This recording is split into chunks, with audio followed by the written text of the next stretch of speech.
नमस्कार दोस्तों, पैसा तो बनेगा में आप सबका बहुत बहुत स्वागत है। ये वीडियो इतना इंपॉर्टेंट है आपके लिए कि स्टॉक मार्केट का नॉलेज 5 से 10 गुना ये वीडियो देखने से बढ़ जाने वाला है। तो अच्छी तरह से ये वीडियो में ध्यान दीजिएगा। मेरा सिंपल क्वेश्चन ये है कि चाहे मुझे कोई स्टॉक को या तो उसके बिजनेस को अगर मुझे एनालाइज करना हो तो क्या मैं 5 मिनट में कर सकता हूँ, क्या मैं 10 मिनट में कर सकता हूँ, क्या मैं 1 घंटे में कर सकता हूँ, क्या मैं 1-2 दिन में कर सकता हूँ, यस और नो। क्या तो मैं कोई एक फंडामेंटल एनालिसिस वाली वेबसाइट पे चला जाऊं और उस पर 2-3 फिल्टर लगा दूं कि एसेट, लायबिलिटी, कैश फ्लो, तो क्या ये हो सकता है? मैं ये क्वेश्चन इसलिए पूछ रहा हूं क्योंकि यूट्यूब पे ऐसे काफी सारे वीडियो आपको मिलेंगे जो ऐसा बताएंगे आपको कि 5 मिनट में टीसीएस का एनालिसिस कर लो, 10 मिनट में रिलायंस का एनालिसिस कर लो, स्टॉक फिल्टर करने के लिए ये फॉर्मूला है, स्टॉक को सिलेक्ट करने के लिए ये फॉर्मूला है, इस तरह से मल्टी बैगर स्टॉक ढूंढो। बाद में मेरे पास व्हाट्सएप और ईमेल में क्वेरी आती है कि सर आप ऐसे वीडियो क्यों नहीं पोस्ट करते। तो उसके लिए मैं बहुत अच्छी तरह से आपको समझाना चाहता हूं ताकि आपकी आंख खुले और स्पेशली आप एक सही रास्ते पे आए। स्पेशली जो लोग मिडिल क्लास से बिलोंग करते हैं, ठीक है। जब मैं कॉमर्स में मैंने कॉमर्स फील्ड लिया था, तो जब मैं कॉलेज में था तो मेरा स्पेशलाइजेशन अकाउंट्स था। उसमें आते हैं कॉर्पोरेट अकाउंट, फाइनेंशियल अकाउंट्स आते थे। मुझे बहुत इंटरेस्ट था अकाउंटिंग में। तो हम लोग क्या करते थे, बड़ी बड़ी कंपनियों के अकाउंट्स लिखते थे कि भाई इसका बैलेंस शीट, फिर इसका पीएनएल, इसका कैश फ्लो, फिर एक कंपनी ने दूसरी कंपनी को खरीदा तो क्या होगा, ऐसे ऐसा बहुत आता है। तो कुछ 5-10 लोग थे हमारे क्लास में से जो बहुत अच्छा कर रहे थे। उसमें मैं एक भी था, मैं अच्छा कर रहा था। पर हम सब लोग बुकिश थे, मतलब हम लोग इतने स्मार्ट नहीं थे। वो कब हमको पता चला कि जब हमारे एक अकाउंट के सर थे, उन्होंने हमको एक बार बोला कि तुम सबको ऐसा लगता है कि अकाउंट की एग्जाम होती है तो तुम लोग 100 में से 100 में से 99 लाते हो, तो मतलब तुम लोग बहुत बड़े इंसान बन गए क्या अकाउंटिंग के। तो उन्होंने हमको एक टेस्ट दिया कि स्कूल के आसपास ही एक दो ग्रोसरी शॉप है, ग्रोसरी शॉप, उसका अकाउंटिंग क्या तुम लिख सकते हो, उसके बिजनेस को एनालाइज कर सकते हो। तो हम लोग नहीं कर पाए थे। तो मैं ये क्या कहना चाहता हूं कि YouTube पे बैठे बैठे ऐसे वीडियो डालना किसी के लिए बहुत इजी है। देखो, बीएससी एनएससी में इतने स्टॉक है ना कि मैं बैलेंस शीट बताऊंगा, पीएनएल बताऊंगा, आपको कोई फॉर्मूला दे सकता हूं।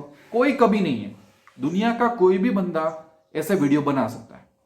बट आप एक अपने अंदर एक क्वेश्चन तो करो। जो लोग ये बना रहे वीडियो और आप लोग अगर देख रहे हो तो आप एक क्वेश्चन करो सिर्फ कि एचडीएफसी बैंक को ले लेते हैं। एचडीएफसी बैंक की एक ब्रांच होती, बॉम्बे है, बॉम्बे में मल्टीपल ब्रांच होती है। अगर मैं आपको कोई ब्रांच पे भेजूं तो आपको वो ब्रांच का बिजनेस, वो सिर्फ एक बॉम्बे की एक ब्रांच का बिजनेस एनालिसिस करने में आपको 6-8 महीने लग जाएंगे समझने में कि ये भैया ये एचडीएफसी की ब्रांच है, किस तरह से बिजनेस हो रहा है, कितना क्लाइंट है, कितना सेविंग डिपॉजिट है। मतलब वो ब्रांच का बिजनेस समझने में ही आपको टाइम लगेगा। मैं बोल रहा हूं उसको एनालाइज करके उस ब्रांच का वैल्यूएशन करने में ही आपको टाइम लगेगा। छोड़ दो तो कई बार ऐसे वीडियोस होते हैं, एचडीएफसी का एनालिसिस, ठीक है, टीसीएस का एनालिसिस, रिलायंस का एनालिसिस, अल्ट्राटेक सीमेंट का एनालिसिस, ठीक है। तो सबसे पहले तो मेरा क्वेश्चन ये है कि जो करोड़ों लाखों रुपए के बिजनेस होते हैं उनकी कितनी एसेट होती है, लायबिलिटी मतलब आप कैसे एनालाइज करते हो? मुझे तो ये पता नहीं चलता 5 मिनट में, एक हफ्ते में। क्योंकि एक्चुअली हो क्या रहा है पता है कि चीजें इतनी सिंपल नहीं है। समझो आप, अगर मुझे स्टॉक मार्केट में से पैसा बनाना है तो मुझे कोई बिजनेस को जांचना पड़ेगा कि सही में ये बैंक बिजनेस कैसा कर रही है। और वो एक आर्ट होता है। आर्ट आप फॉर्मूला से सिखा नहीं सकते, पेंटिंग की तरह कि भाई मैंने एक फॉर्मूला दे दिया तो तू भी अच्छा पेंटर बन जाएगा। तो बिजनेस भी एक आर्ट है, तो बिजनेस एनालिसिस भी एक आर्ट है। फंडामेंटल एनालिसिस के फॉर्मूला, वैल्यू एनालिसिस के फॉर्मूला, ये फिल्टर मारो। कई बार लोग मुझे पूछते हैं कि सर आप ऐसा वीडियो क्यों नहीं बनाते कि जिसमें आप टॉप 5 फिल्टर दे दो कि ऐसा ऐसा करके स्टॉक सिलेक्ट हो जाए। ऐसा नहीं हो सकता। एक एग्जांपल मैं लेता हूं कि जब मुझे बिजनेस एनालिसिस करना होता है, मुझे कोई स्टॉक पसंद आता है तो वो स्टॉक मेरे दिमाग में काफी टाइम तक रहता है। 1 वीक, 2 वीक, 4 वीक, 1 महीना, 2 महीना, 6 महीना, मुझे इतना टाइम लगता है उसको एनालिसिस करने में। क्योंकि सिर्फ ऐसा नहीं होता कि हाँ मैंने 10 साल का प्रॉफिट एंड लॉस देख लिया, हाँ मैंने 10 साल की बैलेंस शीट देख ली, हाँ मैंने 10 साल का कैश फ्लो देख लिया। वो बिजनेस क्या है, वो बिजनेस क्यों है। जब उसको प्रॉफिट हुआ तो क्यों हुआ, जब उसको लॉस हुआ तो क्यों हुआ, पिछले 10 साल में मैनेजमेंट ने क्या क्या चैलेंजेस फेस की, वो मैनेजमेंट में चैलेंजेस फेस करते टाइम क्या क्या सॉल्यूशन निकाले, वो मैनेजमेंट कितना ट्रस्टेबल है। तो वो कैसे पता चलता है? मुझे पता चला कि ये बिजनेस 5-6 साल से क्या कर रहा था, तो मार्केट में क्या क्या चैलेंजेस आई, उसके सामने उसने क्या क्या स्टेप लिए, ये सब थोड़ा ढूंढना पड़ता है, थोड़ा जांचना पड़ता है। बहुत दुख की बात है कि आजकल यूट्यूब पे, बिजनेस चैनल में, न्यूज़पेपर में इस तरह से आ रहा है कि मल्टीबैगर स्टॉक कैसे ढूंढ लो, पेनी स्टॉक कैसे ढूंढ लो, ये इसको 5 मिनट में एनालिसिस कर लो। आप अपने अंदर झांक के देखिए, आप अपने आप को सवाल कीजिए कि क्या ये संभव है।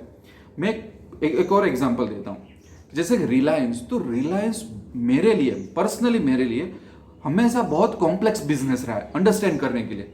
रिलायंस एनर्जी सेक्टर में पहले था, अभी इतना डाइवर्सिफाई हो गया, अंदर अंदर different different valuations, retail, telecom sector के आगे।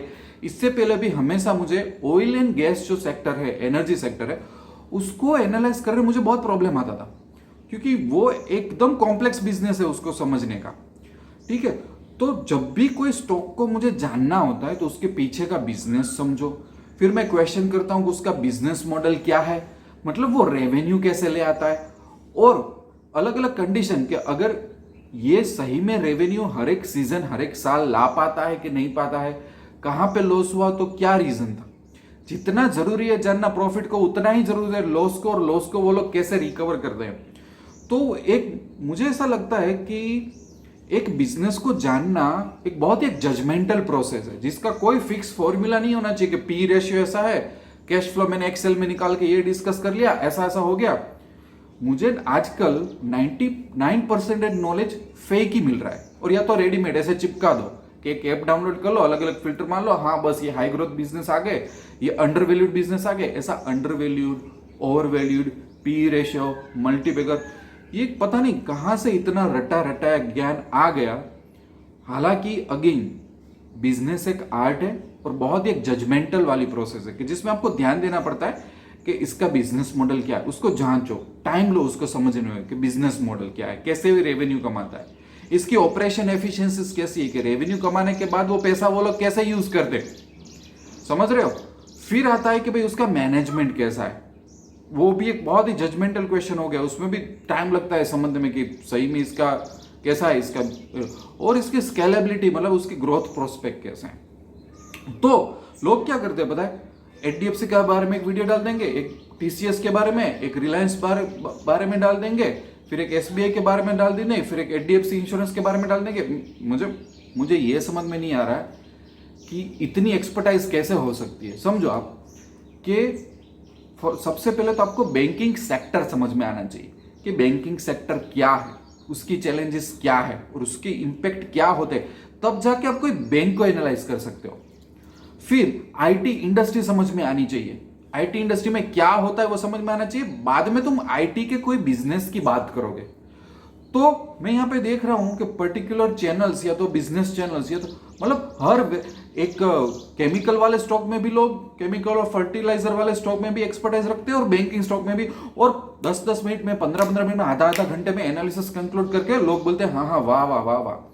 तो मेरी यहां पे समझ रुक जाती है कि जिस बिजनेस की कैपिटल, मार्केट कैपिटलाइजेशन 15,000 करोड़ है, 20,000 करोड़ है, 50,000 करोड़ है, 1,00,000 करोड़ है, उसको आपने 30 मिनट में समझ लिया, वो भी कहीं से स्क्रीनशॉट लेके ये दिखा के, समझो आप। तो ये आपको ये क्वेश्चन होना चाहिए, आपके मन में ये क्वेश्चन होना चाहिए। जब आप ये से क्वेश्चन करोगे जिसका आंसर ज्यादा पे कहीं पे अवेलेबल नहीं होगा, आपको ढूंढना पड़ेगा, तभी तो आपको मजा आएगा, तभी तो आप बिजनेस में माहिर बनोगे, तभी तो आप स्टॉक मार्केट में माहिर बनोगे, तभी तो आप लाइफ में आगे जाओगे। फिर यह भी पता होना चाहिए कि कौन से बिजनेस में नहीं जाना। तो लोगों के पास क्या होता है ज्यादातर, हाँ ये बिजनेस अच्छा क्यों है। अब देखना, जो भी आप वीडियोस देख रहे हो या तो जैसे कोई भी बुक पढ़ रहे हो, उसमें यही होता है कि ये बिजनेस अच्छा क्यों है, ये बिजनेस बेकार है, या तो ये बिजनेस में ये एक्चुअली इसके बिजनेस मॉडल में ये प्रॉब्लम है, मैनेजमेंट साइड इस प्रॉब्लम है, ऑपरेशन साइड इस प्रॉब्लम है, कॉस्ट साइड इस प्रॉब्लम है, ये कोई डिस्कस नहीं करता। कई बार ऐसा होता है कि कोई कंपनी का प्रॉफिट एंड लॉस ऐसा दिखेगा आपको कि प्रॉफिट हो रहा है, फिर लॉस हो रहा है, फिर पर आगे जाके वही कंपनी बहुत अच्छी बन जाती है। तो ऐसा भी जरूरी नहीं है कि जहां पे रेड फ्लैग्स है वो गलत हो। तो ये वीडियो का मेरा इंटेंशन यही था, जो मैंने एक्सपीरियंस किया था जब मैं कॉलेज में था, कि हम सबको लग रहा था हम 5-6 लोग हम तो अकाउंट में मतलब माहिर है। तो आज भी अगर जाओ तो जो लोग एचडीएफसी बैंक को एनालाइज करते, जो लोग रिलायंस को एनालाइज करके, उनको पूछो कि आपकी आपकी गली में जो एक छोटा सा मॉल है, कि आप उसका एनालिसिस कर सकते हो? क्योंकि वो बहुत ही चैलेंजिंग टास्क होता है एक्चुअली, जहां पे कंपनियों के पास पूरी अकाउंटिंग टीम होती है एनुअल रिपोर्ट्स बनाने के लिए।